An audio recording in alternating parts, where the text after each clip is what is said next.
Jour J-4 pour la rentrée scolaire 2014-2015. Les préparatifs vont bon train pour l'établissement des documents administratifs. Les bureaux du service de l'état civil des mairies ne désemplissent pas.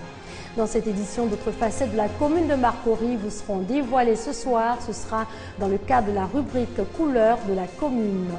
Oscar Pistorius s'échappe au verdict de meurtre avec préméditation. Le champion paralympique qui est accusé du meurtre de sa compagne a été déclaré non coupable par le tribunal. 19h30, bonsoir à tous et bienvenue dans cette édition.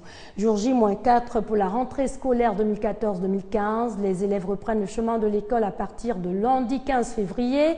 Alors on se prépare, achat d'uniformes, de fournitures scolaires, inscription en ligne, mais aussi sur place à l'école. Et à ce niveau, il faudra présenter certains documents administratifs. Les bureaux du service de l'état civil des mairies sont, vous le verrez, pris d'assaut par les parents et les élèves. Les agents de la mairie sont débordés. Illustration à la mairie d'Adjamé, le reportage de Serge Gongomé. 12h30, mairie d'Adjamé. Trabi, le directeur du service de l'état civil, a du mal à prendre sa pause pour le déjeuner. Et pour cause, l'affluence devant les bureaux. Comme mon bureau n'est pas grand, je ne peux pas recevoir tout le monde, je vous reçois deux. Après ces deux dames, je vais vous recevoir. Voilà, vous serez tous satisfaits. Élèves et parents d'élèves sont venus établir les extraits d'actes de naissance pour les inscriptions dans les écoles à la faveur de la rentrée scolaire 2014-2015. Je suis venue faire mon extrait parce qu'on m'a demandé ça à l'école.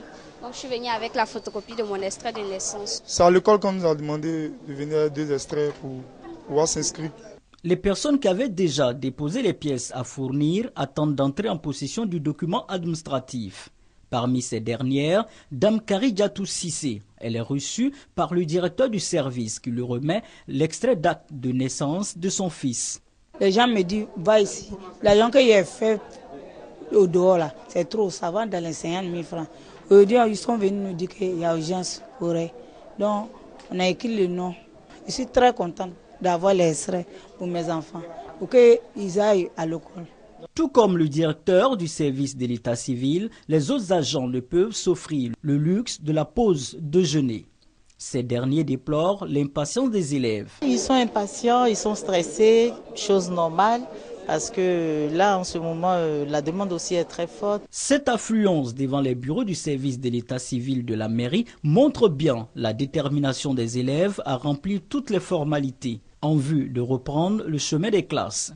Au service de l'état civil de la mairie d'Adjamé, ce sont plus de 300 extraits d'actes de naissance qui sont établis en 2 jours.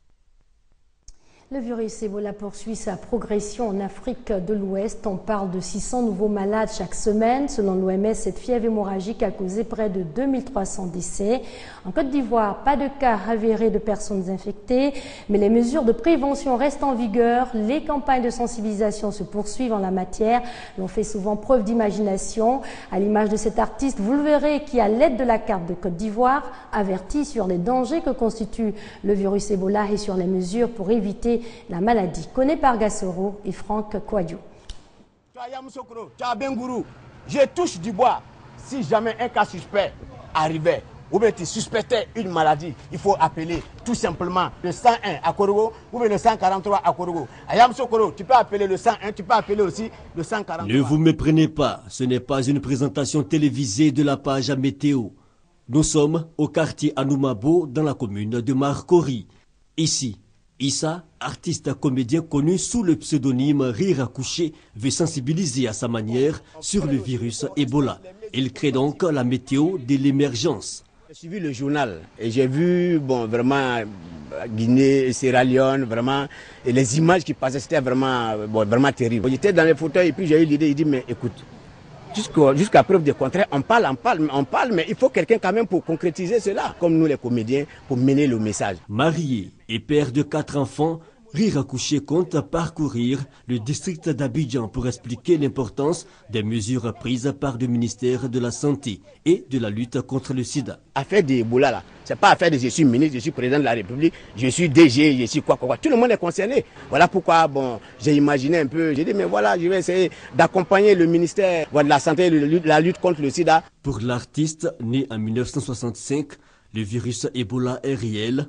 Son souhait, voir les mesures préventives prises par le gouvernement respectées par les populations. La Côte d'Ivoire est un pays béni par Dieu.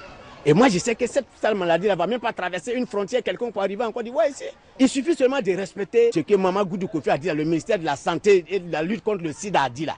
On n'a qu'à suivre ça. La méthode de l'émergence de l'humour pince sans rire pour exhorter l'ensemble des artistes à se mobiliser pour soutenir les efforts du gouvernement.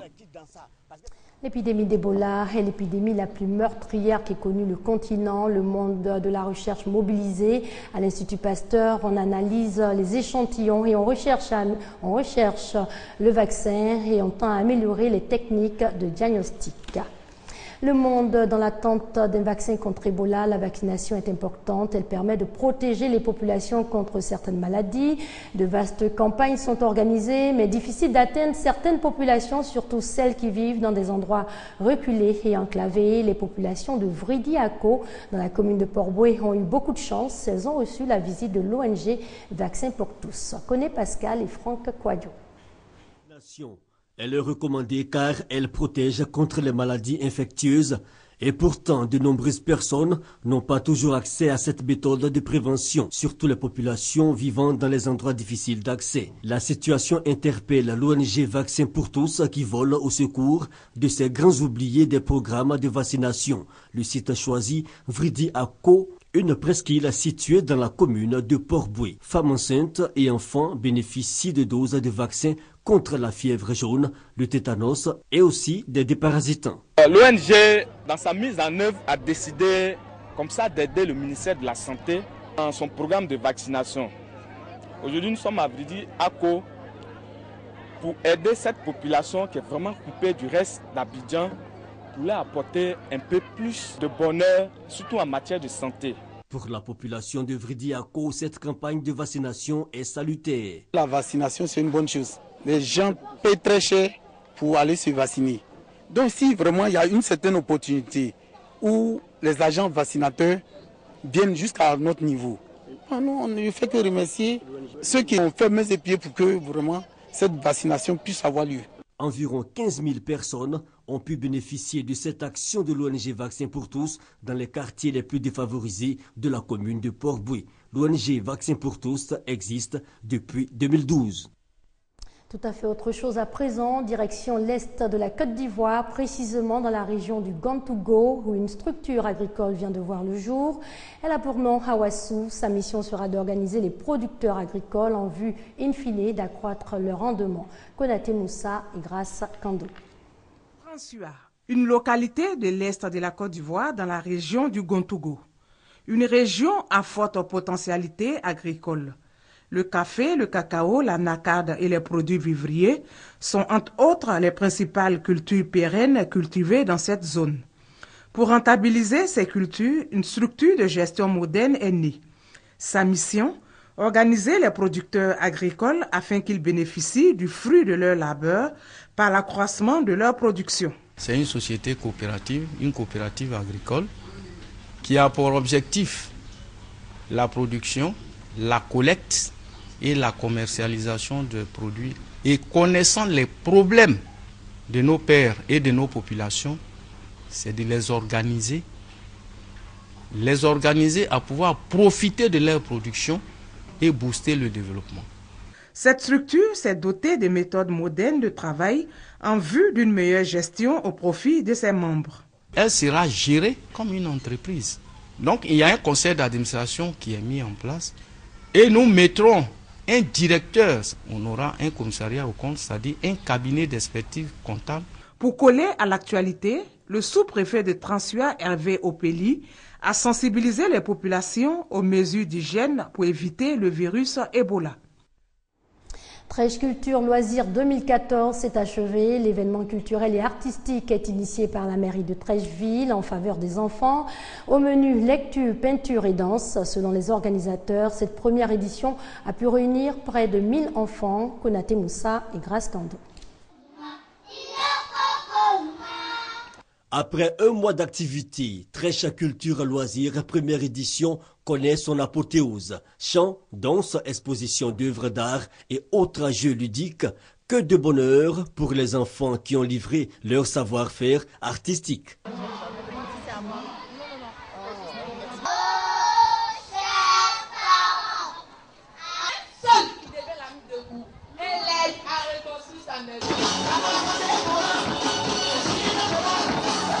Trèche Culture Loisirs, une lucarne pour permettre aux enfants de passer des vacances saines, mais également un cadre pour les initier au métier des arts et à la lecture.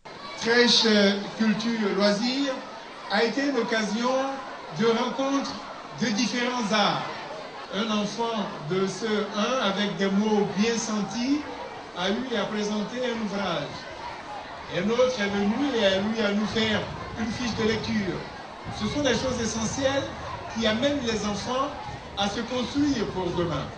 Et ce genre d'activité, Trèche Culture Loisirs, justement, constitue des espaces importants où Trèche Ville construit l'avenir et le devenir de l'ensemble de ses enfants. Démarré le 1er août 2014, environ 1000 enfants ont pris part à cette première édition du Trèche Culture Loisirs. À présent, couleur de la commune. Depuis le début de la semaine, la rédaction de RTI 2, vous le savez, sillonne la commune de Marcory. Marcory qui est à cheval entre modernisme et tradition. Découverte de cette cité avec Michel Mambo. Marcory, la commune chic, ainsi le veut le conseil municipal qui en a fait son slogan. Pour en témoigner, de nombreux immeubles de standing ainsi que le quartier résidentiel de zone 4 avec ses appartements luxueux et ses grands restaurants. Pour compléter le tableau, l'échangeur le plus moderne d'Afrique de l'Ouest. Tout un témoignage de luxe et de coquetterie, mais Marcory, la tête dans la modernité, tient tout de même à son passé et conserve jalousement ses 3 villages fondateurs, Abia Koumassi, Abia Beti et Anoumabo. Nous sommes à notre 4e déplacement depuis que ce village existe. Nous étions dans la commune du Plateau, la cité des affaires.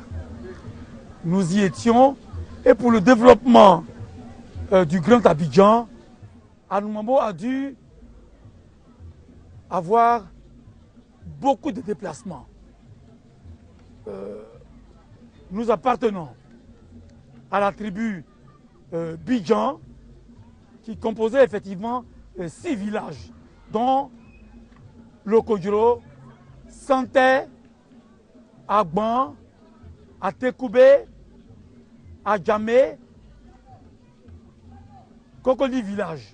De son vrai nom, Mouabagnon, du nom du génie occupant la zone, Marcory tire son appellation actuelle du nom du colon français Marc Horry, à qui la métropole avait concédé ce territoire. Érigé en commune en 1980, Marcory compte 12 quartiers et 3 villages, un savant mélange entre modernité et tradition. Hors de chez nous à présent, le champion paralympique Oscar Pistorius a-t-il tué sciemment sa petite amie Riva Steenkamp en 2013? La réponse est connue depuis ce matin. Le champion paralympique Oscar Pistorius a été déclaré non coupable de meurtre avec préméditation. L'homme est-il alors coupable d'homicide involontaire? Cette réponse sera livrée demain et ce sera le verdict final de ce procès qui a duré 6 mois. Le jour du jugement. Ce matin, la presse sud-africaine titrait en chœur sur le verdict attendu dans l'affaire Pistorius. Le procès du champion handisport a tenu le pays en haleine des semaines durant et chacun y va de son pronostic. Moi, je penche plutôt pour sa culpabilité, parce qu'il a menti à plusieurs reprises. Il est coupable, c'est sûr. Ce qui s'est passé, ça a choqué toute l'Afrique du Sud. Au tribunal, la juge, Thokozile Masipa, débute la lecture de l'épée verdict par le rappel des charges, minutieusement, sans rien laisser au hasard comme à son habitude. Sur le banc des accusés, Oscar Pistorius ne peut contenir ses larmes. Il risque la prison à perpétuité si la justice le reconnaît coupable du meurtre avec préméditation de sa petite amie, Riva Steenkamp. Mais contrairement au parquet, la juge estime qu'il ne s'agit pas d'un meurtre, encore moins d'un meurtre avec préméditation. En clair, elle considère qu'Oscar Pistorius n'a pas tiré intentionnellement sur sa compagne, mais parce qu'ils l'avaient prise pour un cambrioleur et qu'ils se sentaient menacés. Il découle donc que l'accusé croyait que sa vie était en danger. En conséquence, il ne peut être reconnu coupable de meurtre. S'il échappe au verdict le plus lourd, Oscar Pistorius peut encore être condamné, mais seulement pour homicide involontaire. Suite, demain vendredi. Mais déjà, avant même la fin du verdict, les premières critiques ont commencé à pleuvoir sur la juge Masipa. On termine en images la commémoration du 11 septembre. En 2001, à cette même date, le monde entier a été ébranlé par l'attaque terroriste des 2 tours jumelles à New York. Plus de 3500 personnes y ont péri. Un anniversaire qui intervient au moment où le président américain Barack Obama affiche sa détermination à détruire les djihadistes de l'État islamique en Irak et en Syrie. 10 pays arabes, dont l'Arabie saoudite, ont accepté de s'allier aux États-Unis. Une réunion contre le terrorisme s'est tenue à Jeddah en présence du secrétaire d'État américain John Kerry. C'est ici que l'on s'arrête. Excellente soirée sur les antennes de la RTI, la marque du service public.